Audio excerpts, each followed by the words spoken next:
Now to our breaking news story. Tear gas and water cannons are being used by police to disperse crowds of protesters gathered in Istanbul's Taksim Square. Human rights groups and some foreign officials, including the US Secretary of State, they've all come out to condemn the excessive use of force by the Turkish police. However, it's the US which is one of the main exporters of tear gas and pepper spray to Turkey. Still in Turkey, the Turkish police crackdown has been widely condemned for its violent intensity. Even riot control methods are not quite what they seem. Now, the unrest in Turkey has claimed a second life. Well, Brazil is now experiencing the biggest night of protest the country has seen in decades. As many as 200,000 people have held demonstrations in cities across the country for a whole host of reasons. 100 cities across Brazil have seen a fresh wave of mass protests, while the first death has been reported among the demonstrators in the state of São Paulo. Massive protests persist in Brazil. They're the largest demonstrations the country has seen in 20 years. It started out as a small protest against raising public bus fares, but it turned out to be much more.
I get more on our top story on the Egyptian riots from RT's Belle True, who is in Cairo. Belle, we understand there have been some deaths now in the country as these mass protests get underway. Another act of brutal violence allegedly carried out by Syrian rebel fighters has stirred outrage. Unverified video posted on the web shows the beheading of 3 men. You may find the following images disturbing.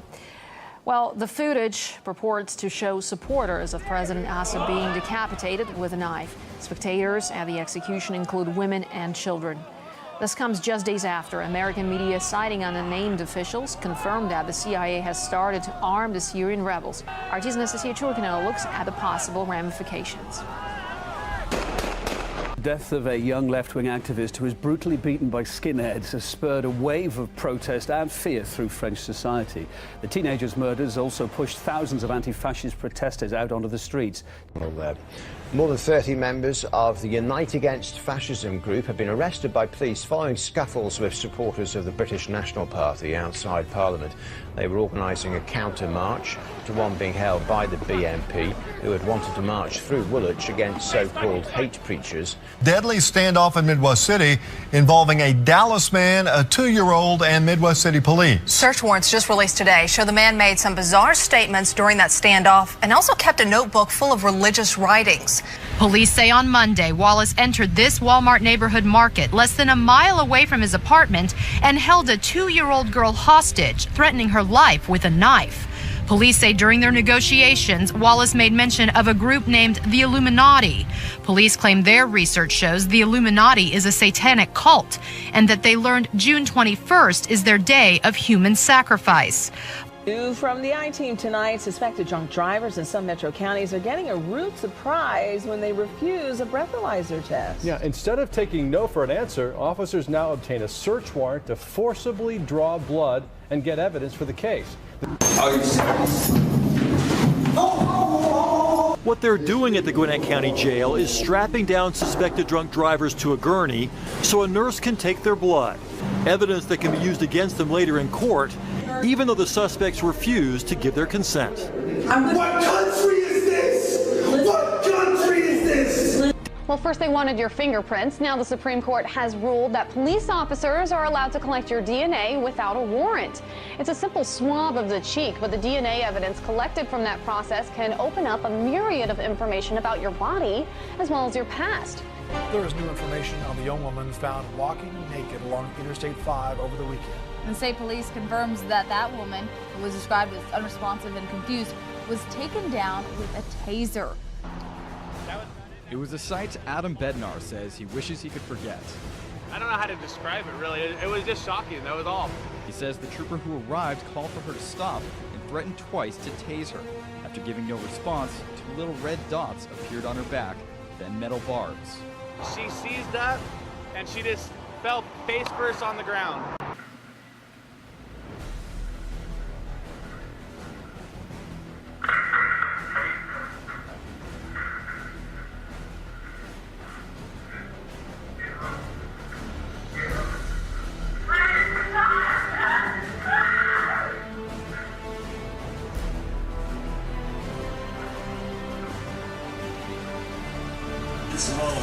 Hey everyone, look, I don't know what the cuss just happened, but I just happened to just flip through. I mean, I just turned on the TV. Wait till you see this. This is the most satanic collection of anything I've ever seen. Look, just watch.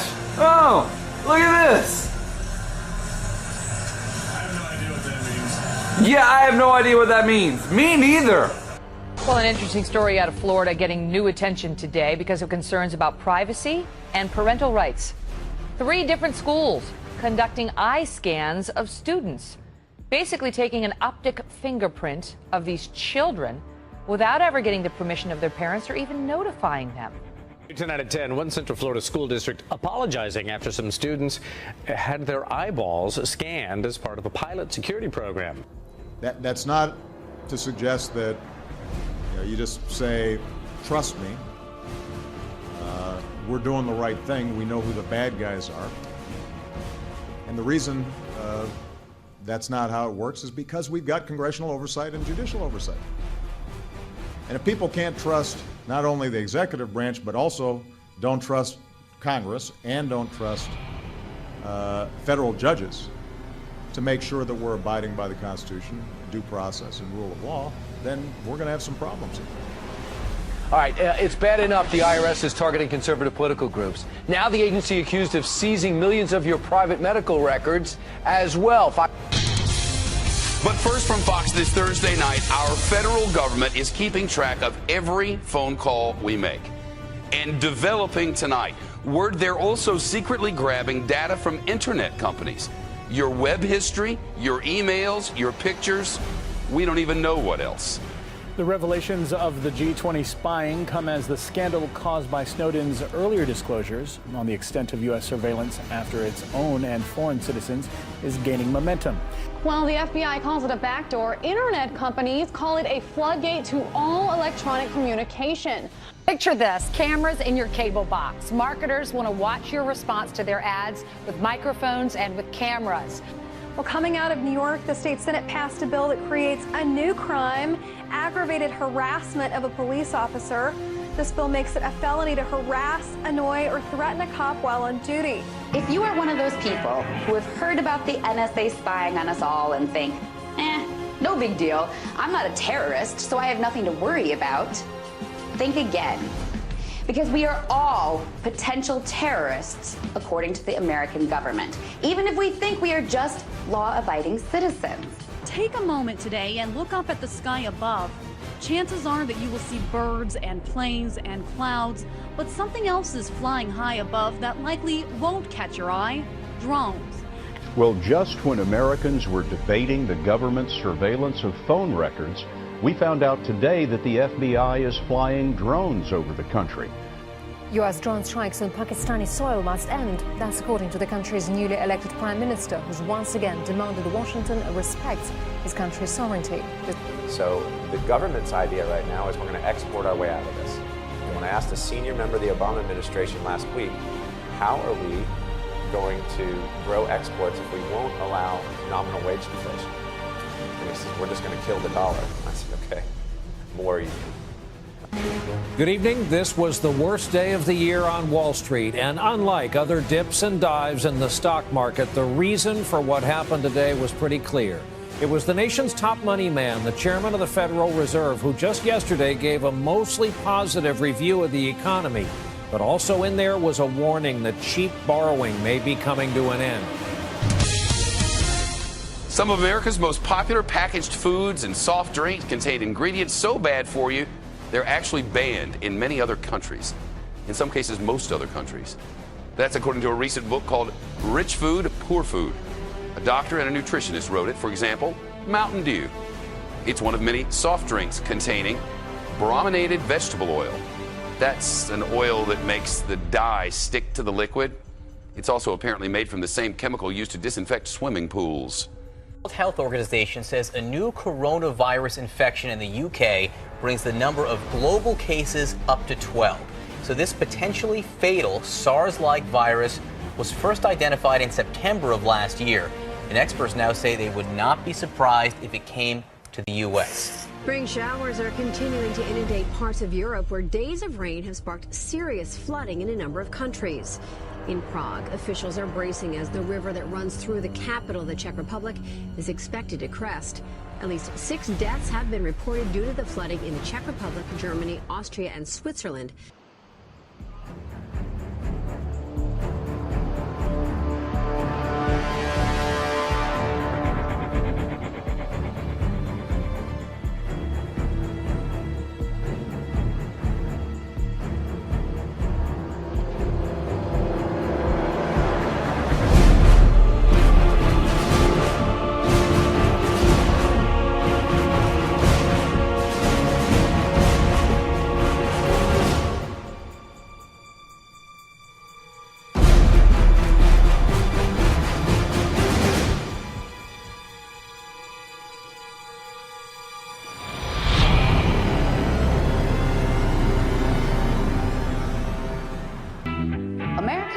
You are losing your religion.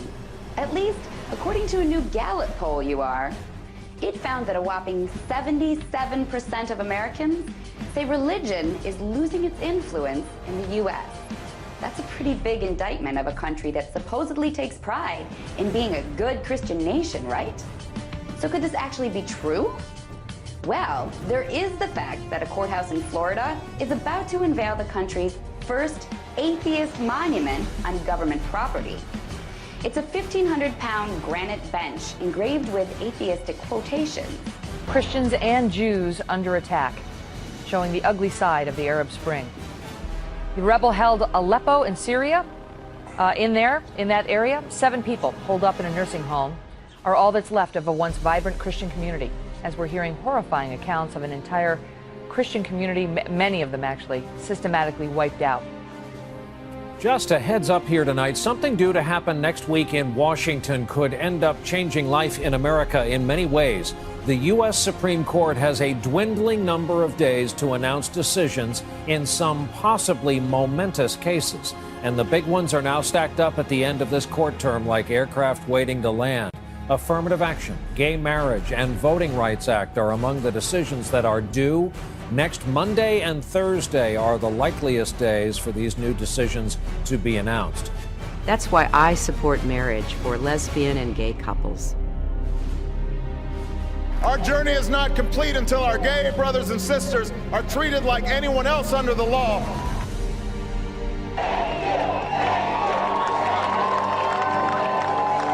They were the two-word same-sex couples across the country have been waiting to hear for nearly 2 decades. Struck down. Well, the president, of course, has a shooting war on his hands in Syria. Mr. Obama is sending weapons to rebels who are trying to overthrow the dictatorship there. And the 2-year-old war has been spilling into neighboring countries. Well, a brand new report this morning suggesting the CIA is moving forward with a plan to arm rebels in Syria. We know you've heard a lot about this. According to the Wall Street Journal, our government is sending weapons to militant forces by way of Jordan, providing them with training and small arms.